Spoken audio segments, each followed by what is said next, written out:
Assalamualaikum warahmatullahi wabarakatuh. Saya Yanti, unit kerja di SMP 1 Wanaraja.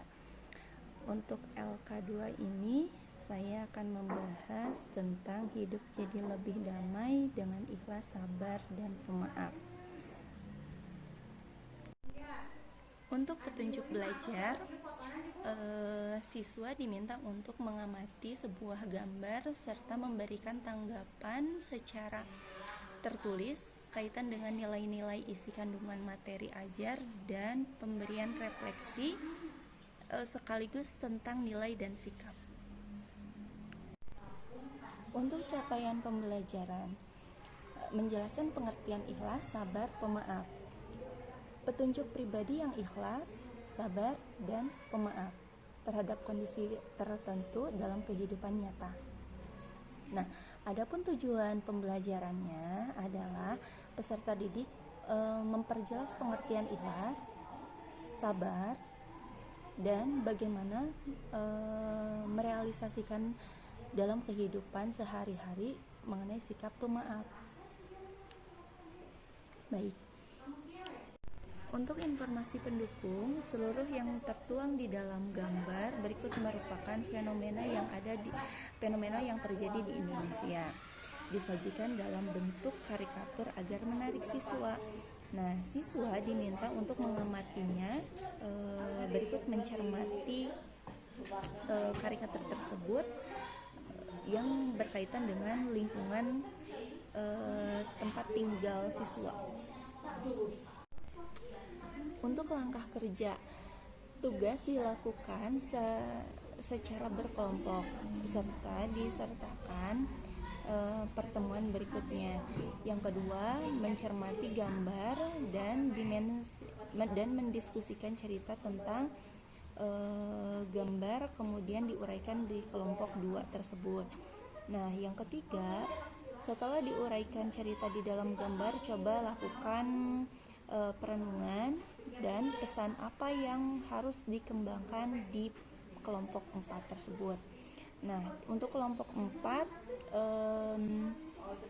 dipresentasikan hasilnya di dalam kelas secara berkelompok. Nah, untuk penilaian ada 4 kriteria. Yang pertama, nilai A jika gambar dan uraian cerita serta pesan-pesan yang dikembangkan akurat. Nilai B jika gambar dengan uraian cerita tepat tapi pesan yang dikembangkannya kurang tepat. Untuk nilai C jika gambar dengan uraian cerita serta pesan yang dikembangkannya agak tepat.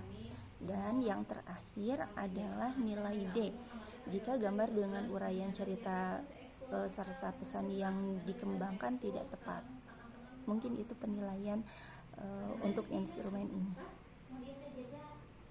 Untuk pengertian ikhlas, sabar, dan pemaaf, maka definisi dari ikhlas itu adalah ruh dari suatu amal. Ya. Apabila amal perbuatan yang kita lakukan tidak sesuai dengan rasa ikhlas, maka hal itu bagaikan jasad sebuah tubuh yang tidak memiliki ruh. Nah, sedangkan sabar berarti menahan diri dari segala hal yang tidak disukai ataupun yang dimurkai Allah, baik berupa ujian, cobaan, musibah, ataupun godaan. Sabar juga bisa berarti menjalankan perintah Allah dan menjauhi larangannya dengan penuh keteguhan hati. Nah, adapun pemaaf, untuk itu biasakan untuk memberi maaf kepada seseorang yang telah melakukan kesalahannya. Ya, Bu.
kira-kira masih ingat tidak tentang materi ikhlas?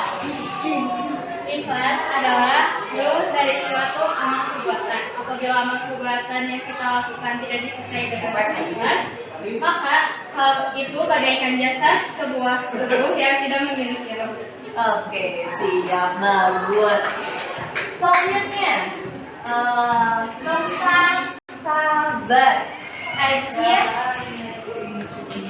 Sabar berarti menahan diri dari segala hal yang tidak sesuai dengan kehendak Allah, baik berupa ujian, cobaan, musibah, atau godaan. Sabar berarti menjalankan perintah Allah dan menjauhi larangannya dengan penuh keteguhan hati. oke, bagus. Kita ada hadiah tentang apa itu pemaaf ya? Berdoa yang mudah jadi orang yang pemaaf. Untuk itu biasakan untuk memaafkan seseorang yang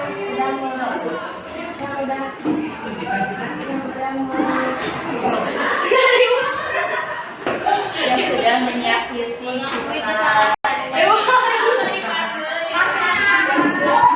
Nah, untuk faktual, menjelaskan konsep ikhlas, sabar, dan pemaaf. Yang keduanya, membuat contoh perilaku, menerapkan ikhlas, sabar, dan pemaaf. Dan yang ketiga itu mengidentifikasi hikmah, ikhlas, sabar, dan pemaaf. Kesimpulannya, karakteristik perilaku ikhlas, sabar, dan pemaaf suatu keyakinan seseorang bahwa yang kita lakukan diketahui dan dilihat oleh Allah Subhanahu wa taala dan untuk mengharapkan ridho dari Allah. Untuk hasil akhir metakognitifnya, penerapan perilaku ikhlas, sabar, dan pemaaf adalah dalam kehidupan sehari-hari. Berikut LKPD yang saya buat dan saya tutup dengan ucapan terima kasih sudah menonton. Wassalamualaikum warahmatullahi wabarakatuh.